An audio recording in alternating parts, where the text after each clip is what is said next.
Muito bem, boa noite a todos.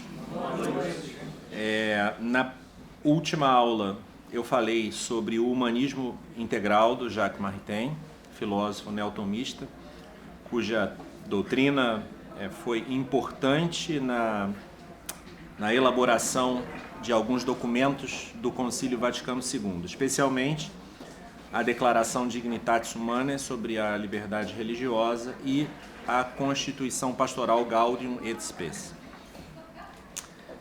Hoje eu vou falar de dois precursores da chamada Nouvelle Théologie, o filósofo Maurice Blondel e o teólogo Pierre Teilhard de Chardin, ambos franceses que viveram no final do século XIX, início do século XX, e influenciaram bastante os autores da Nouvelle Théologie que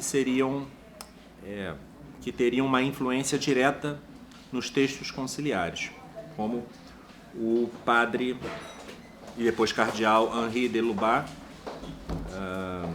também o padre Ratzinger, que depois é hoje o Papa Emérito Bento XVI.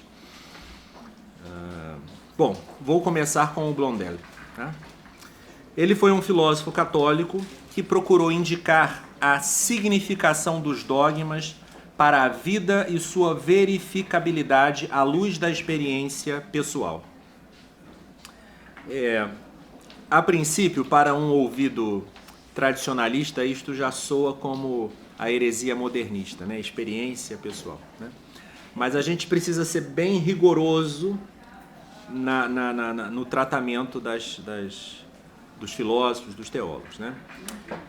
Não é necessariamente um signo de modernismo esse apelo à experiência, desde que a experiência não seja determinante da verdade religiosa, mas apenas, como o nome diz, uma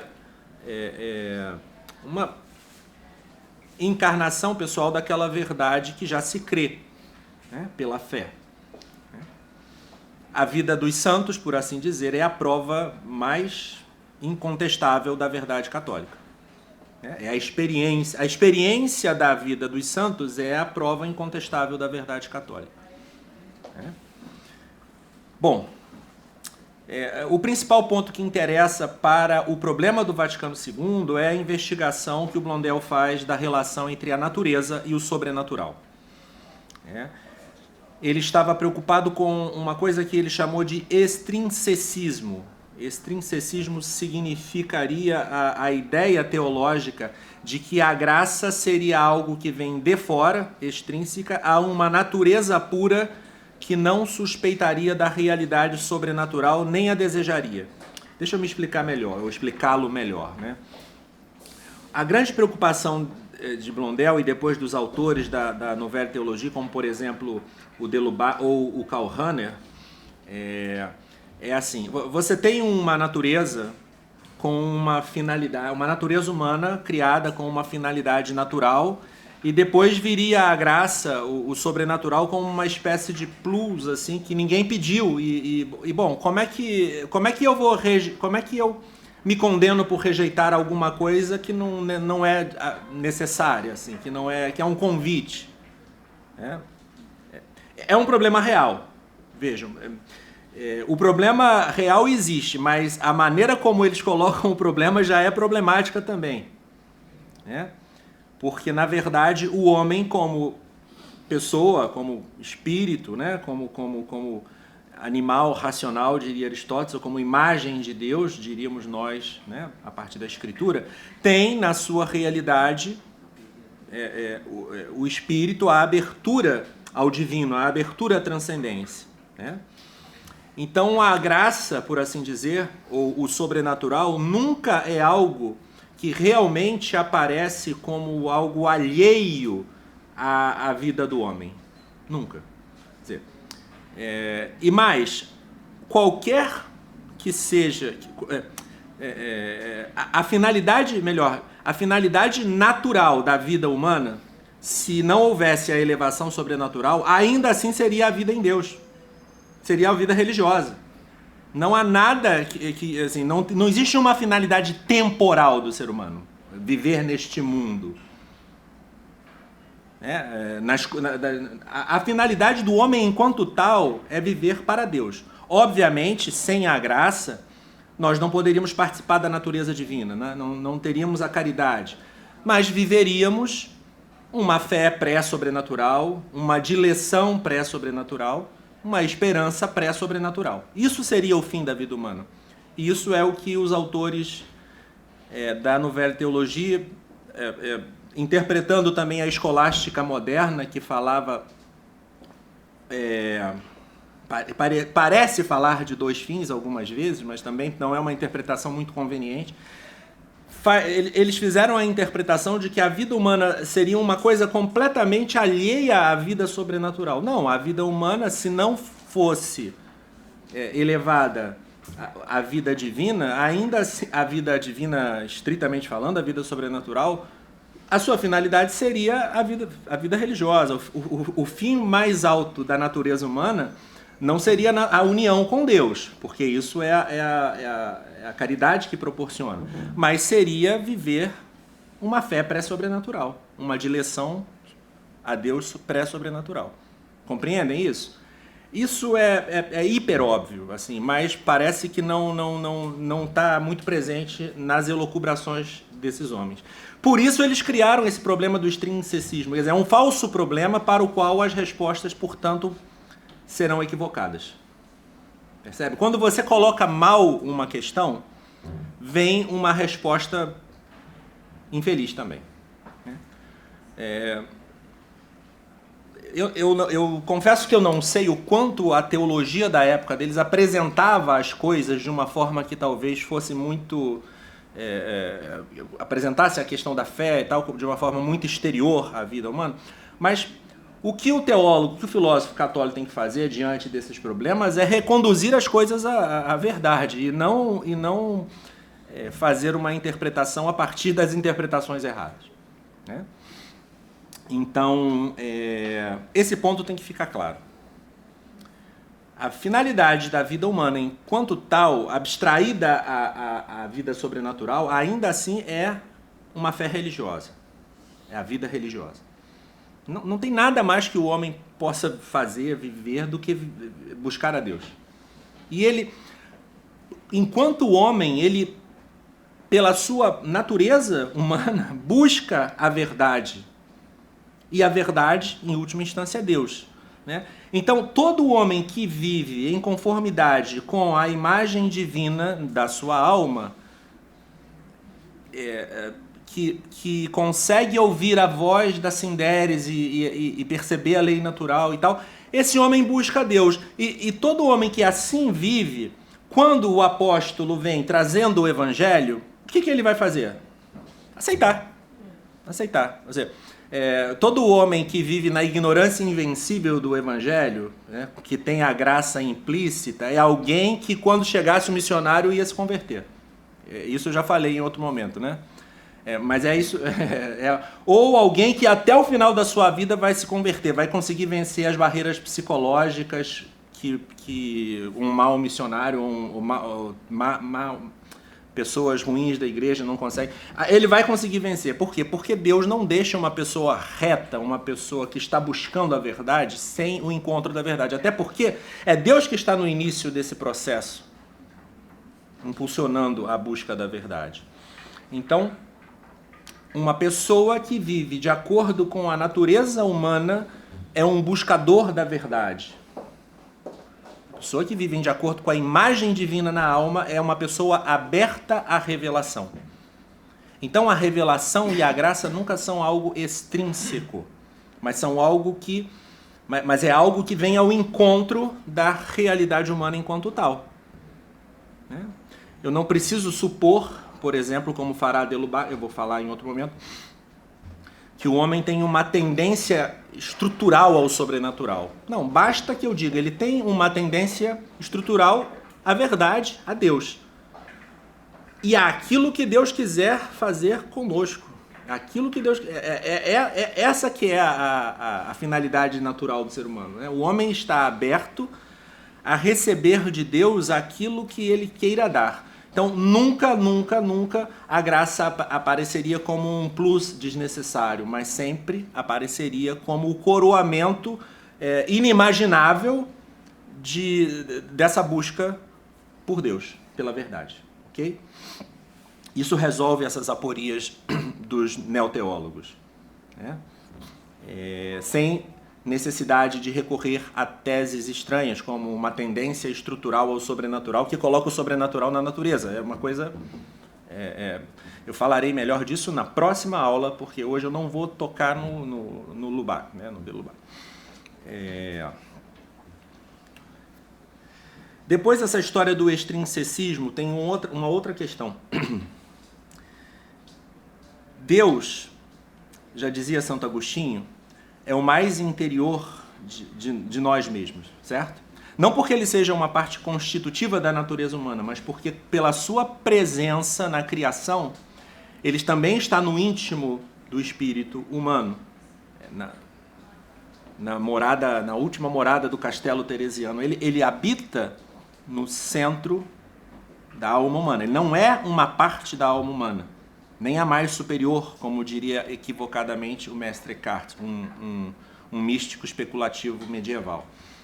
Não, mas Deus habita no ser humano como pela sua onipresença está presente no mundo, né? Mas ao mesmo tempo Santo Agostinho fala que ele é o mais interior e o mais superior. Quer dizer, todo esse assunto da imanência divina e da transcendência já está resolvido lá em Santo Agostinho. Os panteístas, os gnósticos, os panenteístas gostam de citar os Atos dos Apóstolos quando falam que nele nós somos, nos movemos e existimos. Mas essa é a presença, eu já falei isso a propósito das aulas sobre a gnose, né? É a presença de Deus conservadora, é a presença de Deus como o nosso Criador e o conservador. Santo Agostinho ainda vai falar que ele é o iluminador, né? Por causa da teoria filosófica dele da iluminação. Que Jesus é o mestre, que o verbo nos ilumina para, não como um milagre, mas para as intelecções profundas filosóficas, né? Bom, não é a tese de Santo Tomás, por suposto, que é a tese do Aristóteles do intelecto agente. Mas deixemos isso agora de lado, né? Não é uma aula de gnosiologia.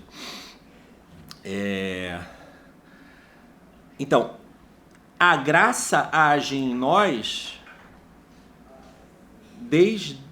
no interior desde Deus, né? Desde o superior.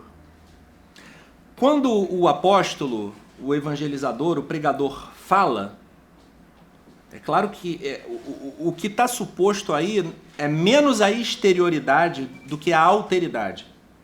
Veja, é importante marcar não tanto a exterioridade, mas a alteridade.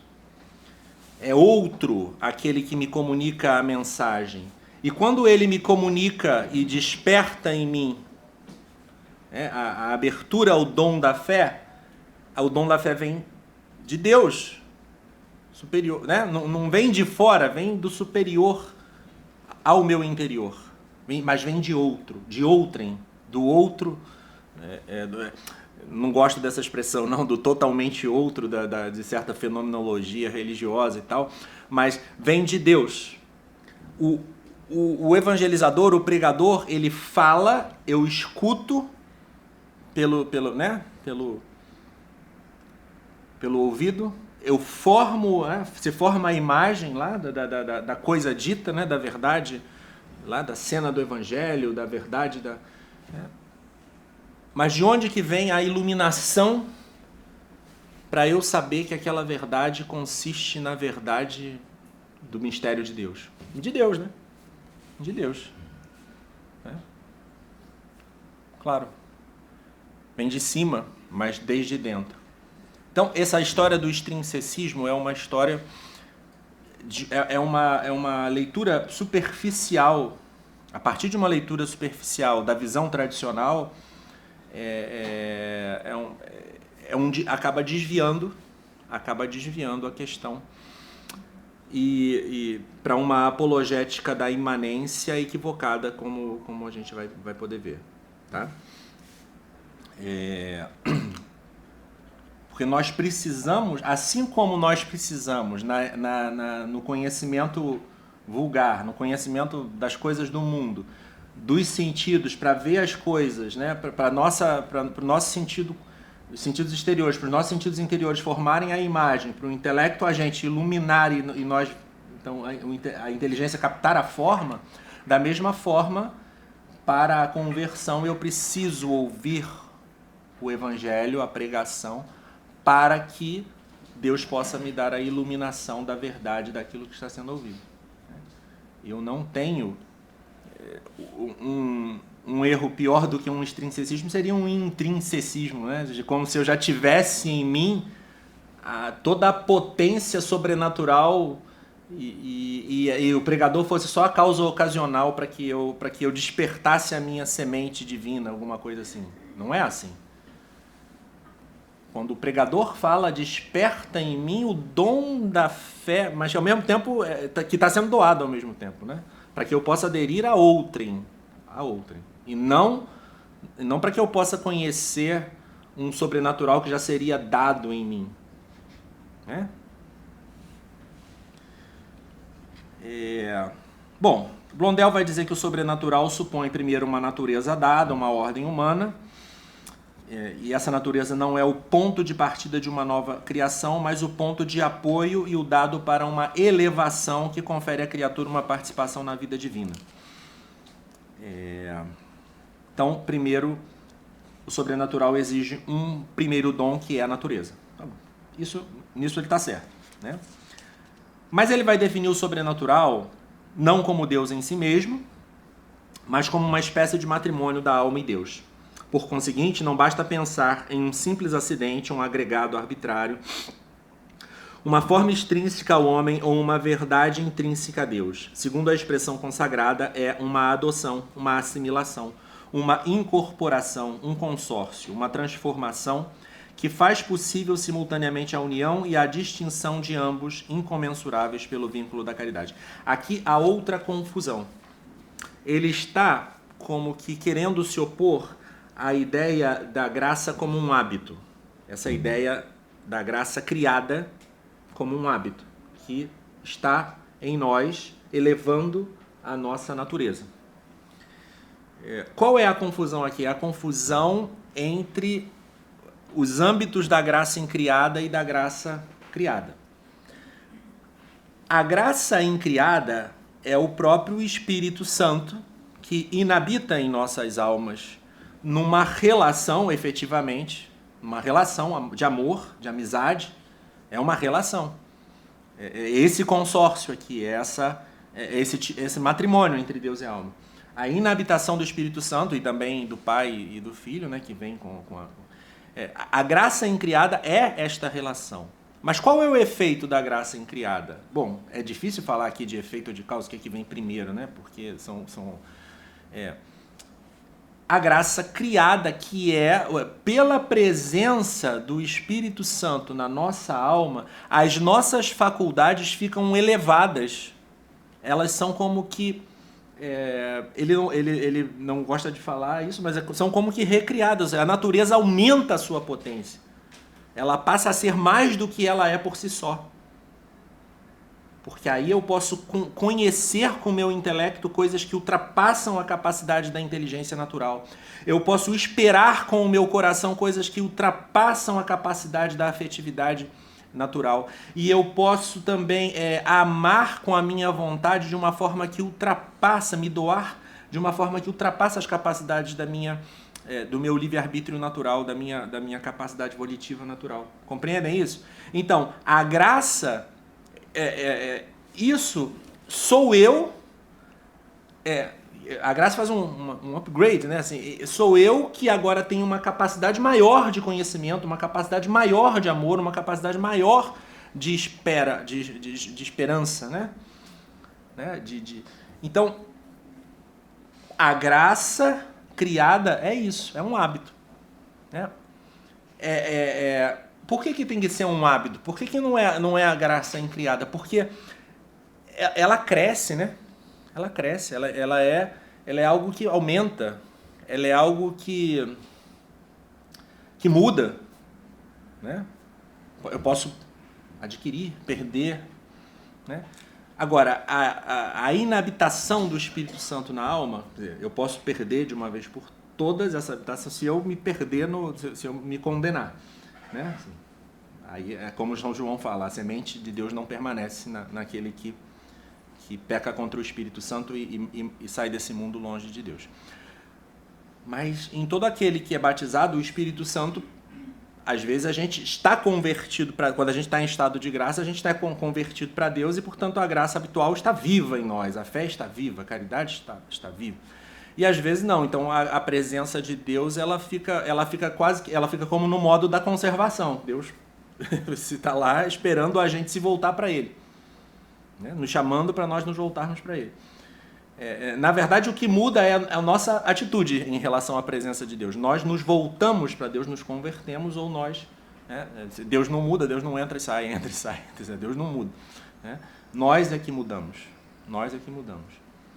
Né?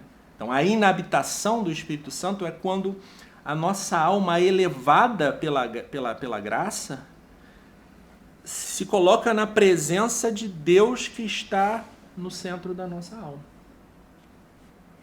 E claro, em níveis que um santo místico, claro, vai possuir isso de uma forma muito mais viva e, né, ardente do que um católico principiante, né, pecador. Mas toda pessoa que está em estado de graça está com o seu espírito voltado para Deus, para a presença de Deus. E está sendo iluminado e fortalecido por essa presença.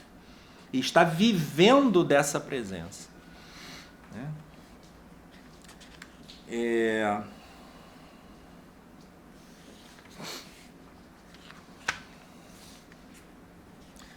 A solução do Blondel ele tem esses dois problemas que eu já falei, né?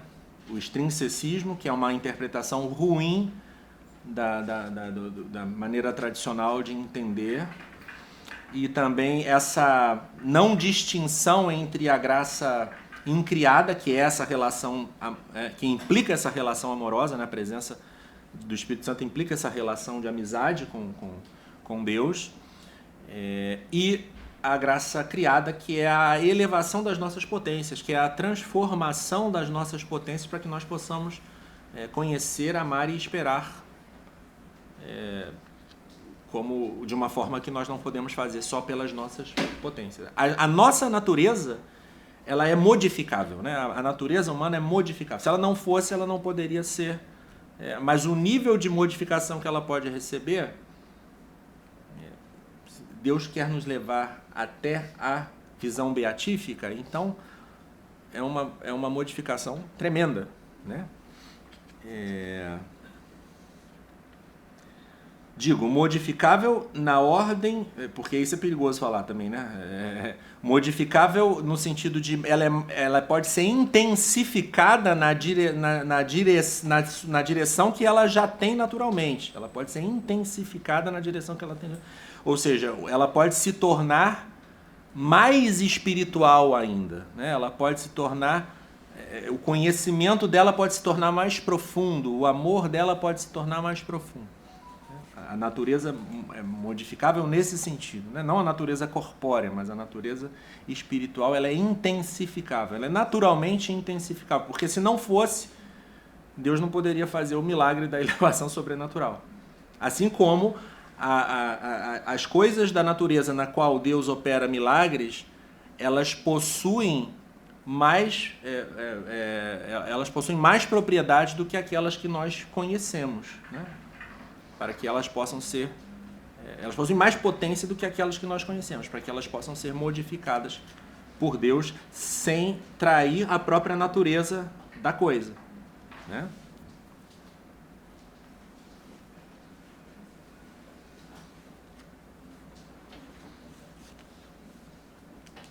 Então, para o Blondel, a ordem sobrenatural não se apresenta como uma coisa transmitida desde fora e como uma verdade estranha a ser aceita, mas como uma renovação íntima que requer uma disposição pessoal, uma conversão interior. Mas, na verdade, como eu falei, isso é desde sempre, né? Então, um dos problemas do pessoal esse da nova teologia é de tentar inventar a roda quando ela já está criada, já foi criada. Aí quando você quer inventar a roda, você acaba muitas vezes se equivocando, né? Porque como é que você vai falar uma coisa, a mesma coisa, como uma coisa nova? Aí você mistura um erro no meio, entendeu? Você vai falar a mesma coisa. O que eu vou trazer de novo aqui? Eu vou pensar alguma coisa que ninguém pensou ainda. Tá? Aí não. É como o Jacques Maritain falou no Humanismo Integral, né? Algumas coisas que eu vou falar aqui sou eu mesmo, não é Santo Tomás. Provavelmente essas que ele falou ele mesmo que são as ruins, né? Assim. Mas não. A intenção é boa, assim, vamos pensar uma cristandade no mundo global plural. Vamos pensar uma cristandade diferente. É uma boa intenção, né? Mas se não conseguir manter a verdade do reinado social de Jesus Cristo, se não conseguir coadunar essa experiência de uma cristandade plural com a do reinado social de Jesus Cristo, alguma coisa vai falhar. Entendeu? Você pode se adaptar, fazer um adornamento, como gostam de falar, mas você não pode deixar para trás, você não pode transtornar os princípios. Né? Não pode transtornar os princípios têm que estar bem aplicados e não simplesmente pressupostos assim, né? Eles têm que estar bem conhecidos e bem aplicados.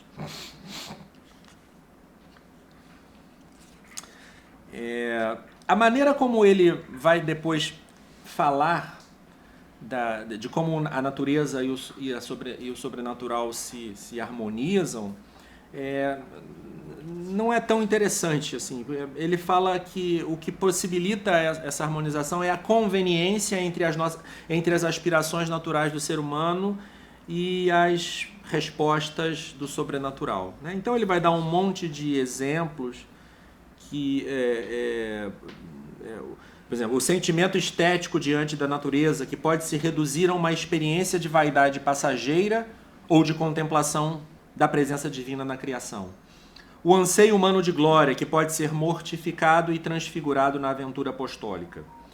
A natural inclinação à dominação, que abandonada a si mesma acharia vaidade e recepção, recebe da humildade cristã e da graça uma plena satisfação. Quer dizer, promete muito, mas na hora de entregar fala alguma coisa que não é tão interessante, mas deixa esse equívoco do combate ao extrinsecismo que faz pensar no sobrenatural como uma coisa intrínseca. Né? Ele critica o panteísmo, né? O absoluto do panteísmo não é mais que o relativo oscilando perpetuamente entre os contrários. Sua riqueza não é mais que a privação da transcendência infinita, etc, etc. E ele vai dizer que o catolicismo dá simultaneamente o Deus em todos e o Deus em si. Sem comprometer a perfeita transcendência, encarna o Verbo divino até as profundidades carnais e até cada um dos seres singulares capazes de vida pessoal e de vontade livre. Depois continua criticando o panteísmo, mas ele não fala ou não menciona o panenteísmo. E como eu falei nas aulas sobre a gnose, né, o panenteísmo é um grande problema que fica à espreita na nova teologia. O grande problema que fica à espreita na nova teologia e que constitui o chamado espírito do Concílio Vaticano II. Nas palavras do professor Orlando Fedeli, é o antropoteísmo, mas de uma maneira um pouco mais rigorosa no sentido acadêmico, né? É o panenteísmo. Né? É essa ideia de que Deus está no fundo da alma e no fundo do mundo como a parte principal, e não como o conservador, e não como o criador conservador.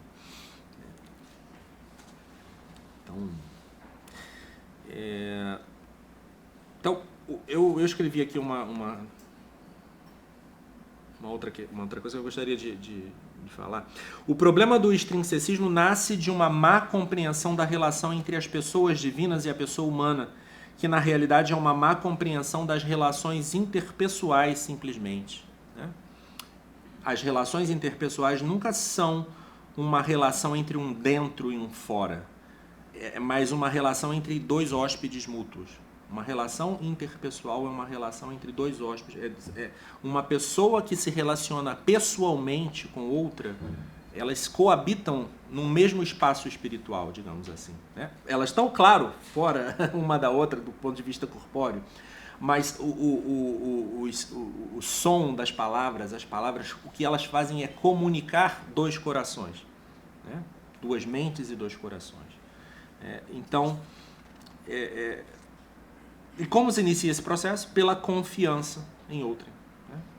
Claro, enquanto duas pessoas têm relações meramente sociais, é um dentro e um fora. Né? Os dois estão dentro de si mesmo. Né? Aliás, duas pessoas podem conviver juntos, podem ser marido e mulher, podem ser pai e filho e serem completamente alheios um ao outro. Né? Esse é um problema das relações humanas sem a virtude e sem a graça. Com a graça, o ser humano coabita um com o outro. Sem a graça, nós nos agregamos. Né? Então, as relações meramente sociais são relações de agregamento. Né? E as relações interpessoais são relações de coabitação, né? Espiritual, não corpórea, que a gente chama. Né? Então,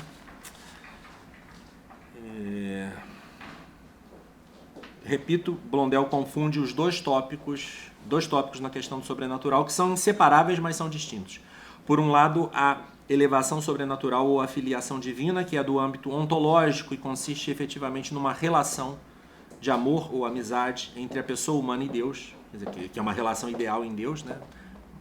E cujo fundamento é a redenção de Cristo e a comunicação do Espírito Santo, que se atualiza na inabitação da Trindade na alma, ou graça incriada. E, por outro lado, a graça criada, santificante e habitual, com as virtudes teologais, que justificam e modificam a natureza humana e suas faculdades, tornando-nos aptos a atuarmos como filhos de Deus ou participarmos ativamente da natureza divina no âmbito operativo. Então, ele confunde esses dois âmbitos. Então, e ele, quando ele fala da conveniência entre o natural e o sobrenatural, está falando o tempo todo desse âmbito operativo, né? Que é o da graça criada, e ele falou da relação amorosa, que é o da graça incriada. Então, é uma grande confusão a que ele opera. Sobre Teilhard de Chardin. Né? O principal livro que, a meu ver, mostra os equívocos terríveis desse autor é O Meio Divino. Diz lá o Teilhard de Chardin: Deus se descobre em todas as partes quando o buscamos em nossos tanteios como um meio universal, enquanto é o ponto último no qual convergem todas as realidades. Cada elemento do mundo, seja o que for, não subsiste aqui e agora, senão a maneira de um cone cujas geratrizes, ao término de sua perfeição individual e ao término da perfeição geral do mundo que as contém, se enlaçaram em Deus que as atrai.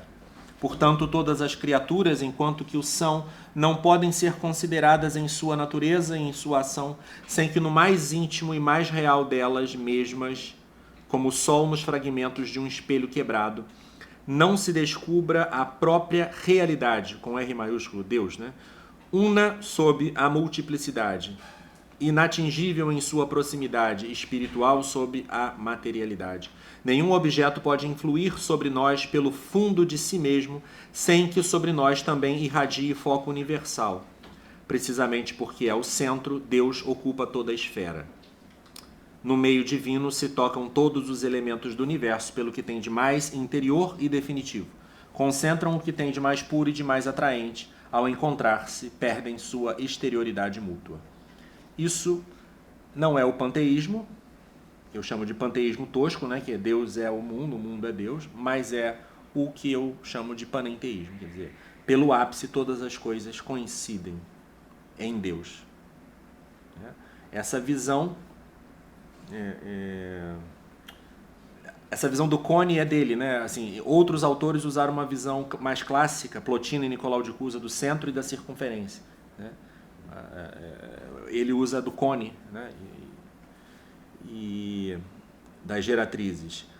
É diferente, mas a ideia é a mesma, né? A imagem é diferente, mas a ideia é a mesma. A ideia é a mesma. Quer dizer, as coisas são Deus, estão complicadas em Deus, e depois saem de Deus se diversificando, né? Isso é uma sutil negação da criação ex nihilo, né? As coisas já estão em Deus. Não, assim, Deus não é eminentemente o que cada uma das coisas é, mas Deus é o conjunto de todas as coisas, e depois ele passa a ser, quando a criação, pode-se falar de criação no panenteísmo cristão, né? Ele passa a ser o ápice no qual todas as coisas estão reunidas.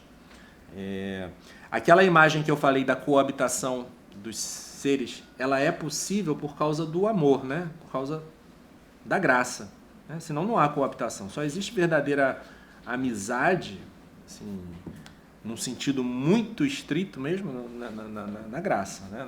Na comunhão dos espíritos cristãos, católicos, né? Então, a imagem que ele traça de que todas as coisas se encontram né, nessa culminância desse cone é a imagem que só cabe, né? Só existe essa comunhão na graça, só existe essa comunhão, né, entre as pessoas que vivem na comunhão dos santos, que vivem na igreja, que são as pessoas que vivem em Deus. Então é como se todo mundo vivesse em Deus, é como se todo mundo tivesse uma espécie de graça implícita.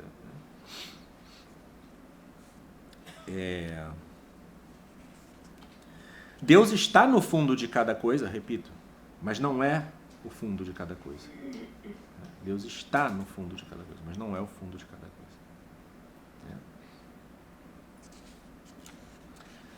Ele fala, o hóspede do meio divino, em primeiro lugar, não é panteísta. Claro, eles fazem questão de evitar o confronto com a ideia do panteísmo, porque a ideia do panteísmo está explicitamente condenada quando se condena a imanência divina do modernismo, né? O panteísmo nos seduz por suas perspectivas de união perfeita e universal, mas no fundo, ainda que fosse verdadeiro, não nos daria mais que fusão e inconsciência, posto que ao termo da evolução que crê descobrir, os elementos do mundo se desvanecem no Deus que criam ou que lhes absorvem. Pelo contrário, nosso Deus leva até o extremo a diferenciação das criaturas que nele concentra. Não se é, pois, modernista no sentido condenado do termo. Ele já está fazendo a autojustificação dele, tá vendo? Não se é, pois, modernista no sentido condenado do termo. No sentido condenado explicitamente não, mas de certo modo esse é um neomodernismo muito sutil, que é o do panenteísmo, né? Entretanto, digo eu, a condenação do modernismo, bem entendido seus princípios e conceitos, certamente não pode deixar de incluir o panenteísmo, em que não há uma coincidência entre a substância divina e a mundana, mas uma coincidência entre a essência divina, ou conforme o freguês, a forma, o ser, a subsistência divina, e o equivalente no mundo e nos seres humanos. O panenteísmo suporta distinções e diferenciações em sua versão dualista. Tem um panenteísmo monista também, né? Por exemplo, do Vedanta, do hinduísmo, né? Que o mundo todo é uma ilusão. Mas uma adaptação do panenteísmo para o cristianismo tem que ser dualista, né? Porque tem que falar de alguma forma da criação, né? Tem que adaptar de algum modo a ideia da criação a esse panenteísmo cristão, né? Mas as criaturas não estão concentradas em Deus pelo ápice, pelo que tem de mais interior, né? Não estavam concentradas antes da criação, em que elas não eram potências passivas, mas possibilidades lógicas, né? Deus é por eminência o que as criaturas são por participação, e as criaturas nada são sem o ato criador que origina sua existência, né? Nós não estamos em Deus antes de existirmos, né? É isso que é preciso ser claro, né? A nossa ideia, a ideia do homem, né? A ideia do homem é o verbo divino, né? A ideia do homem. O platonismo não tem as ideias eternas. Aí cada coisa tem uma ideia, né?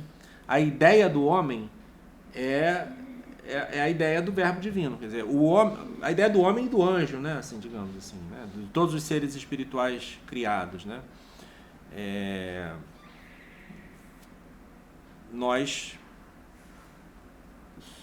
Só que essa ideia se realiza plenamente, né, em Jesus, né, o Verbo encarnado, e se realiza de maneira multifacetada em todos os outros seres humanos chamados a se conformarem a Nosso Senhor Jesus Cristo.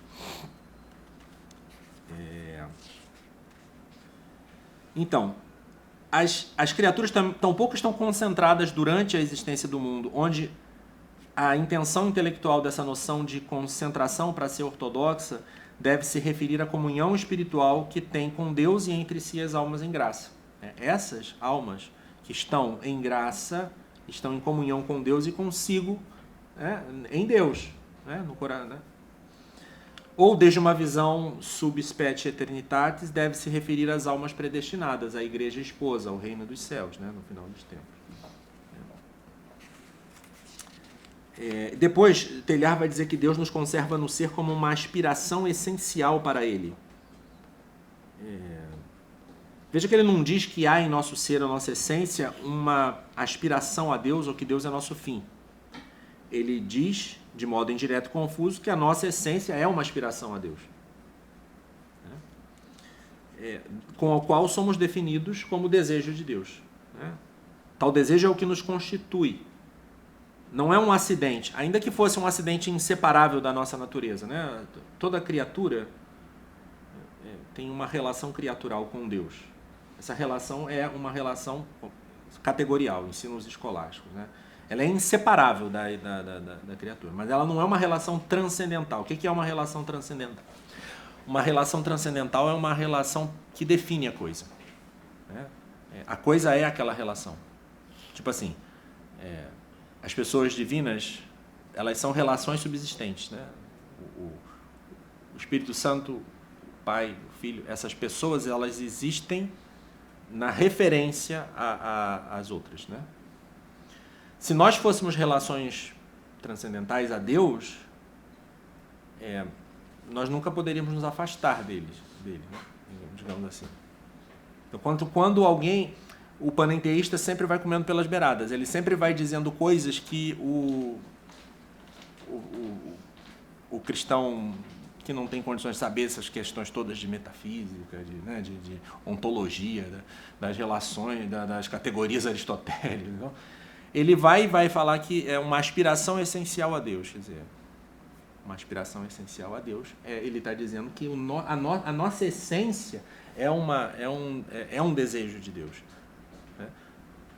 Vejam, os escolásticos, Santo Tomás e outros, ensinaram que nós temos um desejo natural de Deus. Inclusive falam desejo natural do sobrenatural. Inclusive fala assim mesmo.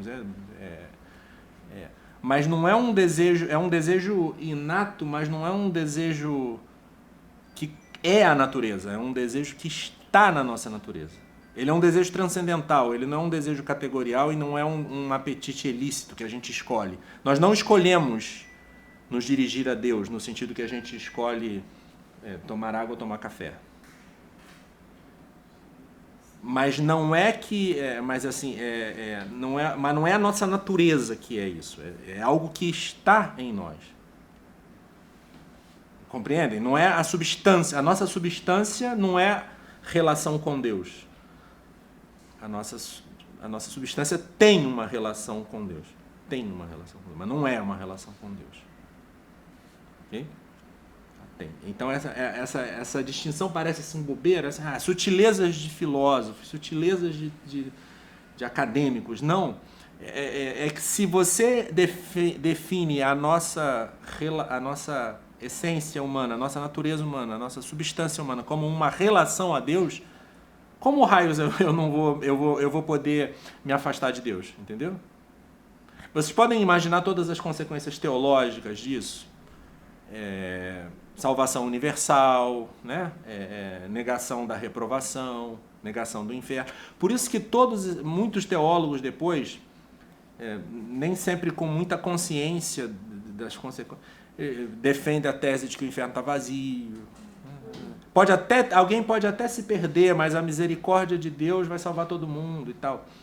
Mas isso é uma tergiversação. Na verdade, eles não acreditam que possa haver a possibilidade de perdição.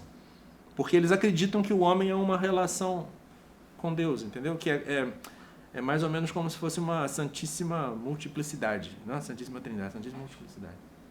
Entende? Claro, quando eles começam a falar essas coisas dentro da igreja, eles têm que falar do inferno ainda. Eles têm a condenação do modernismo há poucas décadas, certo? Então, se eles querem ser um modernismo mitigado, eles têm que falar de coisas que tem que condenar o panteísmo. E tem que falar ainda da possibilidade do inferno. O Teilhard de Chardin fala sobre o inferno. Deus meu, entre todos os mistérios em que devemos crer, sem dúvida não há nenhum que tropece mais com nossos pontos de vista humanos que este mistério da condenação. E quanto mais nos fazemos homens, ou seja, mais conscientes dos tesouros que ocultam menos dos seres e do valor que representa o menor dos átomos para a unidade final, ele tem uma ideia de uma evolução cósmica, cosmológica, que vai dar no Cristo cósmico, uma coisa assim meio doida. Mais perdidos nos sentimos ante a ideia de inferno. Está quase condenando Deus aqui por causa do inferno, né? Todavia podemos compreender uma recaída em uma certa inexistência. Ele prefere a aniquilação da personalidade, mas uma eterna inutilização e um sofrer eternos. Deus meu, disseste-me que creia no inferno, mas me proibiste que pense com certeza absoluta que algum homem foi condenado. Ele usa a ideia de que a igreja não diz quem está no inferno para dizer que não se pode dizer que alguém esteja condenado. Tem gente que escreveu, o Hans Urs von Balthasar escreveu uma tese, um tratado para defender a esperança da salvação absoluta, né, de todos. Não é convincente a tese, evidentemente. Os testemunhos da Escritura são Jesus, quando divide as ovelhas e os bodes, no capítulo de Mateus 25, né? O livro do Apocalipse, se interpretar aquilo só como metáfora, né? Assim, as palavras de Deus sobre o faraó, as palavras de Jesus sobre Judas, não tem como defender a salvação universal. Não é porque eu quero que as pessoas se condenem, pelo amor de Deus, nós não queremos que ninguém se condene, evidentemente. Uma coisa é rezar para que ninguém se condene, outra coisa é rezar já sabendo que, inclusive, a gente que está rezando, se a gente der mole, a gente também pode se condenar também. Então, a esperança, a tese do inferno vazio, ela acaba conduzindo ao relaxamento espiritual, acaba conduzindo, no fundo, à perdição. Você vai conferir lá que não está vazio. As palavras de Jesus sobre o destino, sobre a condenação são muito claras, né? Assim, a condenação que os apóstolos fazem dos falsos profetas, que São João faz dos anticristos, aquilo não deixa margem à dúvida. É preciso muita imaginação irrealista para poder negar não só a realidade do inferno enquanto possibilidade, mas a certeza de que muitas almas vão se condenar. Alguns dizem a maioria, provavelmente, não sei. Gostaria de ser otimista, mas não posso ser conivente com uma tese que é tão absurda, tão contrária ao senso da tradição, né? E que geralmente esconde, se não o panenteísmo, uma tese, um otimismo que não tem muita razão de ser, né? Enfim. E ainda que seja possível duvidar da pena do inferno por outros motivos além do panenteísmo, quer dizer, uma crença ingênua ou exagerada na misericórdia, que acaba embotando a nossa inteligência para as passagens sobre o juízo, né? Enfim. Para o panenteísta, a exclusão do inferno é praticamente uma questão de lógica, né? O teólogo galego, está vivo, o padre Andrés Torres Queiruga, ele é assumidamente panenteísta, então ele defende uma novíssima teologia. Os livros dele é tudo assim, repensar o inferno, não, repensar a salvação, repensar a ressurreição, repensar a revelação, repensar o inferno. Aí você fala, o que ele fala é outra religião, né? Assim, ele repensou tanto que ele está defendendo outra religião. Aí ele fala que o inferno, quando Jesus está lá separando, né, os cabritos e as ovelhas, ele está separando no ser humano, em cada ser humano, as coisas ruins e as coisas boas. Tipo assim, uma metáfora não dos condenados e dos salvos, mas uma metáfora de cada pessoa. Estou separando os bodes que há em você das ovelhinhas. Ele diz, sempre haveria algo bom a ser resgatado em qualquer pessoa, no Hitler, no Stalin. Por quê? Porque esse algo bom é a semente divina, é a identidade divina fundamental, né? Não se perde. Claro, se você pensa como um panenteísta, não se perde. Ninguém se perde. Muita coisa pode se perder. Muitos aspectos psíquicos da pessoa podem se perder. Acaba sendo uma espécie de hinduísmo, né? As reencarnações vão eliminando os aspectos psíquicos, né? Que são ruins e tal, até você poder se livrar totalmente da sua personalidade, do seu ego, né? Porque eles não acreditam na personalidade como a gente acredita. É mais ou menos isso. O hinduísmo, não por acaso, é a religião panenteísta por excelência, né? É a religião panenteísta por excelência. Tem umas passagens do Teilhard de Chardin, eu não vou ler agora não, que tem uma idolatria ao mundo absurda, assim, abre os olhos, Jerusalém, contempla os laboratórios, a academia, assim, as coisas do mundo, assim, ele super entusiasmado pela bomba atômica, né? Assim, a coisa para ele tudo isso era um signo assim de que o homem estava evoluindo, de que, né? Muitas dessas ideias do Teilhard de Chardin estão condensadas em alguns parágrafos do Gaudium et Spes também. Assim, claro, Gaudium et Spes vai colocar lá, né? Não se pode confundir o reino de Deus com o reino do homem e tal, mas tem lá uma influência que é nefasta desse autor, né? Desse autor. Quando se fala do espírito do Concílio Vaticano II, não é só uma coisa de fora, assim, que é projetada. São trechos que têm essa abertura aos erros, né? Assim, não é com alegria que eu falo isso, não. Assim, eu preferia que todos os textos tivessem a coisa mais bela e ortodoxa possível. Mas quando se fala do espírito do Vaticano II, você está falando exatamente de trechos, de parágrafos, de frases que são tão ambíguas que abrem margem para pensar nessa teologia, na teologia da libertação, né, nesse mundanismo, nessa coisa assim.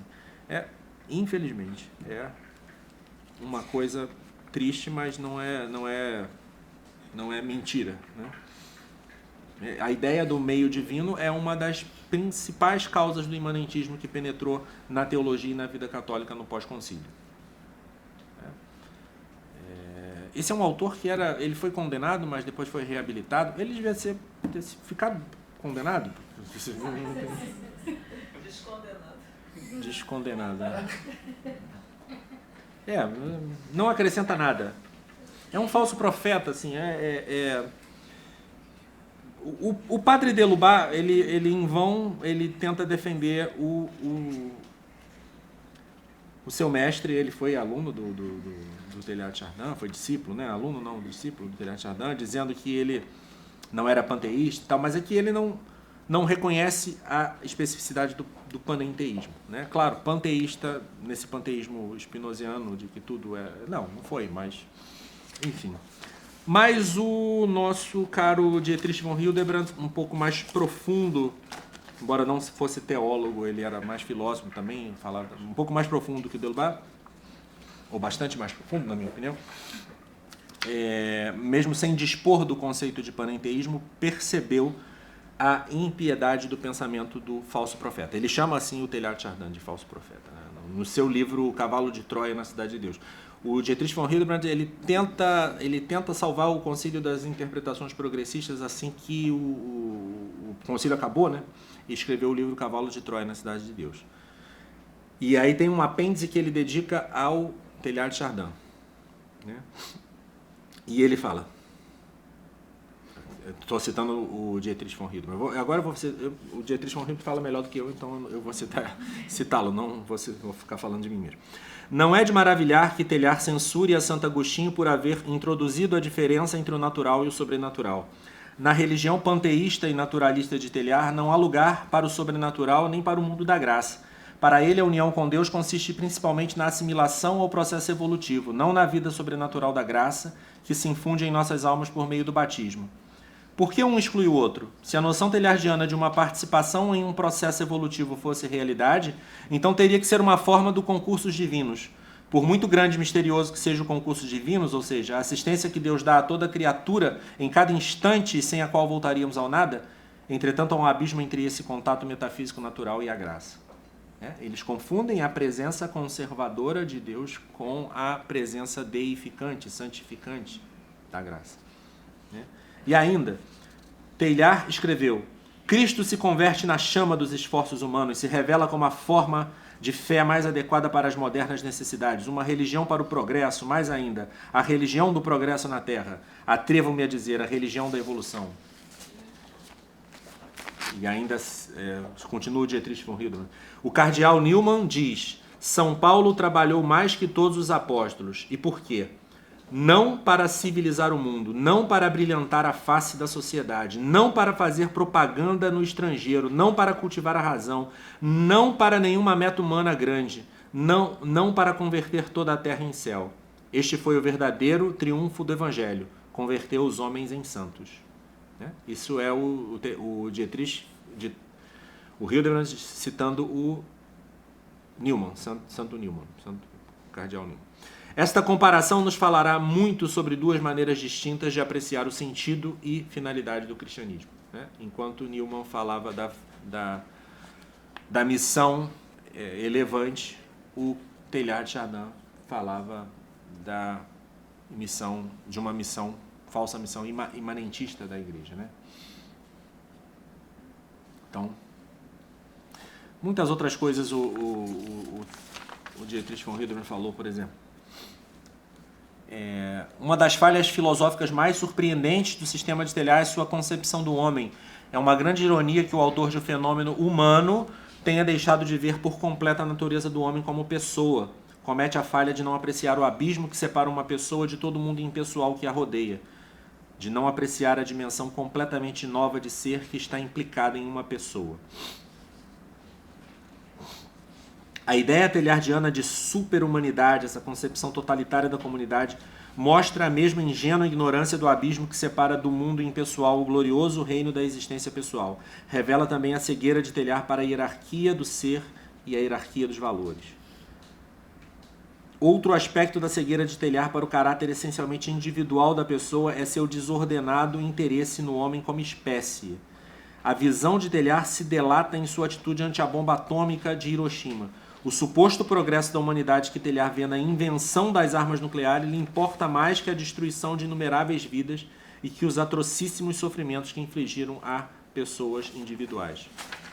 Bom, a tendência monística de Teilhard de Chardin lhe induziu a tratar de liquidar todas as antíteses reais. Deseja conservar a integridade da pessoa, mas sonha com a totalização. Reduz todos os contrários a aspectos distintos de uma mesma coisa e pretende depois que a natureza antitética das proposições em questão se deve simplesmente ao isolamento ou à ênfase excessiva de um só aspecto. Na unanimidade e harmonia da comunidade totalitária de Telhar não há lugar para uma verdadeira entrega de si mesmo no amor. Essa unanimidade e harmonia se realizam na convergência em uma só mente. Assim, pois, se diferencia radicalmente da concórdia, desta felicíssima união da que nos fala a liturgia do mandato. Congregavit nos in uno Christi amor. E esta unidade felicíssima não é um copensar, senão um amor mútuo e correspondido, uma unidade em Cristo, baseada na resposta de amor pessoal que todo indivíduo dá a Cristo. Em um universo monístico não há lugar para intensio uniones e para intensio benevolentiae, que são próprias do verdadeiro amor, porque em tal mundo a energia cósmica move tudo, independentemente da resposta livre do homem. Bem, o Cristo de Telhar já não é Jesus, o Deus homem, a epifania de Deus, o Redentor. Em vez disso, Cristo é o iniciador de um processo evolutivo puramente natural e, simultaneamente, é a meta de dito processo, o Cristo ômega. Uma mente sem preconceitos não poderá deixar de perguntar: por que vamos a chamar de Cristo essa força cósmica? Então, é isso. Eu teria mais para falar, mas acredito que já fui ao essencial. Nós temos, então, o Blondel com a sua ideia do natural e do sobrenatural, com a sua crítica ao extrinsecismo, que acaba podendo levar a uma concepção da imanência do sobrenatural equivocada, e também com a sua confusão entre a dimensão da graça incriada, que é uma relação, de amor com Deus, e a graça pela própria inabitação da Trindade, e da graça criada, que é a elevação das nossas faculdades, E nós temos o Teilhard de Chardin com esse sistema panenteísta, com esse sistema evolutivo e com essa redução da ação sobrenatural ao curso da evolução natural, que ele chama de evolução do universo cósmica de Cristo e tal, Cristo cósmico e tal. Enfim, é isso. E para a próxima vez falarei do Cardeal Henri de Lubac. Até lá, então.